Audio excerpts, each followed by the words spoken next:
కేసీఆర్ మరోసారి ముఖ్యమంత్రి అవుతారని తాను ముందే చెప్పానని నటుడు సుమన్ అన్నారు. మంచిర్యాలలో సుమన్ మీడియాతో మాట్లాడారు. తెలంగాణలో ఎక్కడ షూటింగ్ చేసినా ఒకటే ట్యాక్స్ ఉండేలా నిబంధనల్లో మార్పులు చేయాలని సుమన్ అన్నారు. తప్పకుండా వాళ్ళు చేస్తారు. తెలంగాణని వాళ్ళు టోక్యోలాగా వాళ్ళు చేస్తారు అనే నమ్మకం నాకు ఉంది.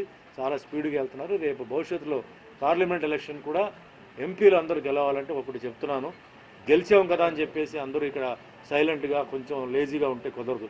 ఇప్పుడే అసలైన ఇప్పుడు మెయిన్ పని వాళ్ళు చేయాల్సిన సమయం ఇప్పుడే స్టార్ట్ అయింది. ప్రతి ఒక్కరు ఎమ్మెల్యే, ఎమ్మెల్సీ, కార్యకర్త అందరూ టీఆర్ఎస్ పార్టీ పేరును కాపాడాలి. కేసీఆర్ గారు ఎంతో కష్టపడి ఆయన విజయం సాధించారు. ఆ విజయాన్ని ముందుకు తీసుకెళ్లాలంటే అక్కడ ఎంపీలు గెలవాలి. సెంట్రల్లో అక్కడ ఏంటంటే ఆయన అనుకుని జరగాలంటే ఎంపీలను గెలిపించాలంటే పనులు జరగాలి. సో ఒక మంచి స్టేట్ని మనం డెవలప్ చేయాలని చెప్పి అందరూ సహకరిస్తే తప్పకుండా వాళ్ళు గెలుస్తారు. గెలవాలని మనస్ఫూర్తిగా దేవుడు